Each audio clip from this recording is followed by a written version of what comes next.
Welcome to Simplified Psychology. We live in a world that demands we broadcast every moment, yet some of us have chosen to stay silent. Is it a lack of connection, or is it a higher level of self-awareness? Today, we're decoding the psychology of the quiet ones and why choosing not to post might be the ultimate act of mental freedom. Let's simplify the science of why silence is often your greatest strength. We all know the ghost in the feed. They are the friend who never updates their status, the sibling who hasn't changed their profile picture since 2019, or perhaps they are the reflection in your own mirror. While the world is frantically documenting every meal, every sunset, and every milestone, these individuals remain in the periphery. You might assume they've disconnected or fallen behind, but in reality, they've stumbled upon a profound truth that the rest of us are still struggling to grasp. The more you perform your life for an audience, the less you actually inhabit it. Think about that fleeting moment of hesitation before you hit post.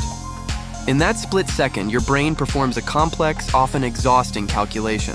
You aren't just sharing a photo, you are curating a brand. You ask yourself, is the lighting right? Is the caption witty enough? Will this get more engagement than my last post? This is what sociologists call. Long before the internet, Erving Goffman argued that we all wear masks to manage how we are perceived. However, social media has turned a private act of social navigation into a 24/7 digital theater. For the quiet ones, the gap between living and posting has become too wide to bridge. They aren't avoiding the camera out of fear. They are avoiding the performance because they realize the stage is rigged. In the world of data, we call them lurkers, a term that sounds vaguely predatory. But research, including studies published in Frontiers in Psychology, paints a much more empathetic picture.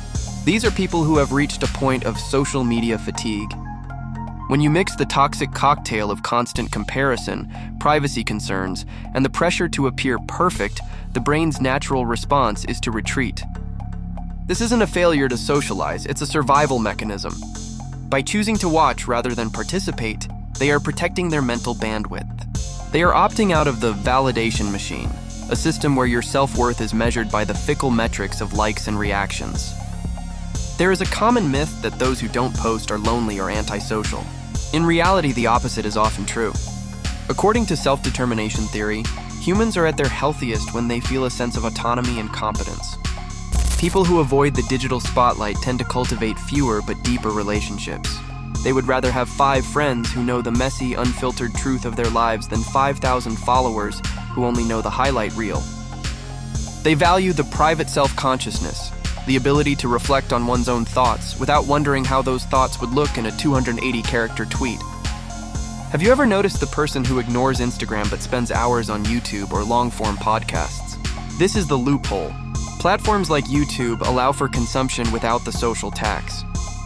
There is no pressure to look good while watching a 3-hour video essay on history or science. It is learning without the performance. It is existence without the audience.